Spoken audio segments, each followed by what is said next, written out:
नमस्कार। मंगल दोष।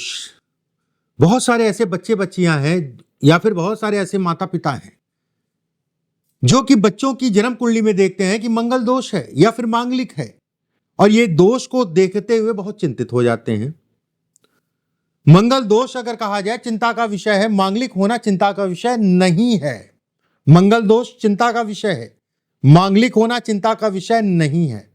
जिन भी कुंडलियों में अगर कहा जाए पहले, दूसरे, चौथे, सातवें, आठवें, 12वें में मंगल बैठता है तो यह कहा जाता है कि मंगल दोष को यह दिखाता है, मंगल दोष से संबंधित चीजों को दर्शाता है। एक बात देखिए, मंगल दोष होना और मांगलिक होना दोनों में बहुत अंतर है। अब यहां पर एक बहुत बड़ी बात आती है कि बहुत सारे लोग या फिर बहुत सारे लोगों के पास बर्थ डिटेल या जन्म कुंडली नहीं है, या उनको डेट ऑफ बर्थ नहीं पता, या फिर बहुत पहले एक जमाने में जन्म हुआ था, या फिर माता पिता उतना पढ़े लिखे नहीं थे जिसके कारण, या फिर था वो भूल गए कि बर्थ डिटेल। अब जन्म कुंडली तो है नहीं, फिर कैसे देखें मंगल दोष या मांगलिकता को?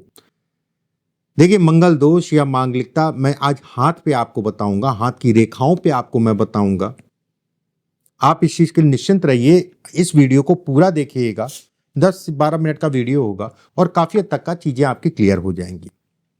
अगर कभी भी ज्योतिष नहीं देखा, हस्तरेखा नहीं देखी आपने, ठीक है, कोई वीडियो नहीं देखा, कुछ नहीं पता, तो भी मैं इतनी सरल और आसान तरीके से आपको बताऊंगा कि पहली बार अगर आप देख रहे हैं ज्योतिष से संबंधित कोई वीडियो तो भी आपको समझ में आ जाएगा। देखिए, मंगल दोष या मांगलिक लगभग 70 से 80% कुंडलियां होती हैं, चाहे वो नवमांश हो चाहे चंद्र, क्योंकि तरह तरह से लोग देखते हैं। चंद्र कुंडली से भी देखते हैं, नवमांश से भी देखते हैं, लगन कुंडली से भी देखते हैं, चंद्रमा से भी देखते हैं, शुक्र से भी देखते हैं। तो ये मान के चलिए कि 70 से 80% लोग जो है कहीं ना कहीं मांगलिक हैं, ठीक है। लेकिन ऐसा नहीं है, कितनी जगहों से नहीं देखा जाता है।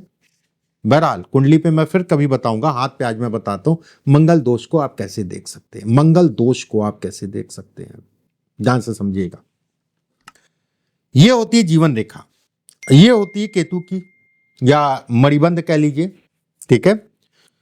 कोई भी रेखा अगर आपकी मणिबंध छू के अंदर की तरफ जाए, शुक्र की तरफ, और आगे से वो 2 फाड़ में बढ़ जाए, वैवाहिक जीवन में तनाव देगी, ये तय है, कोई बट नहीं है। शादी अचानक होगी, शादी से पहले चीजें अलग थी, उसके बाद शादी के बाद चीजें अलग हैं, अगर ऐसी है तो भी कहा जाएगा, अगर ऐसी है तो भी ये कहा जाएगा।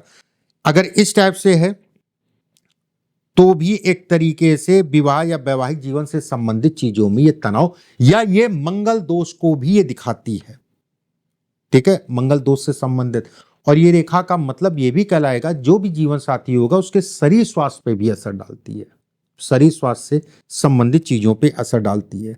अगर कोई रेखा ये आ रही है, ठीक है, अगर ये रेखा टूटी है और कोई रेखा जो है इसको काट के जा रही है, तो भी कहा जाएगा कि व्यक्ति पूर्ण रूप से मांगलिक है या फिर पूर्ण रूप से मंगल दोष को दिखाता है, ठीक है, पूर्ण रूप से मंगल दोष को दिखाता है। अगर ये रेखा ऐसे है, ऐसे है, मतलब ये दोनों में गैप आ रहा है, राइट में भी है, लेफ्ट में भी है, लड़की के भी राइट में है, लेफ्ट में है, मतलब दोनों प्राणी, पति पत्नी, कपल, अगर दोनों के हाथ में दोनों रेखाएं अलग अलग हैं, ऐसे लोग बहुत पुरानी मान्यताओं के होंगे, या ऐसे लोग बड़े धार्मिक होंगे, या ऐसे लोग पुराने विचार के होंगे, तब ऐसे लोगों का विवाह चल पाता है, नहीं तो नहीं चल पाता है, या फिर बहुत अपनी जिम्मेदारियों का वहन करते हुए चलेंगे, ठीक है, दिक्कतें होंगी। अगर यह स्थिति है तो जल्दबाजी में किसी प्रकार का कोई निर्णय मत लीजिए, जैसे मैंने ये बताया या फिर ये बताया, दोनों हाथ में है तो जल्दबाजी में कोई निर्णय मत लीजिए। अगर विवाह भी आपको करना है तो भी उसमें आपको जो है सावधानी रख के चलने की आवश्यकता है, ठीक है। ये भी मंगल दोष है अपने आप में, और ये तो कहते नहीं कि बहुत बलिष्ठ मंगल दोष है। अब यहां पर कई रेखाएं बनने लगी,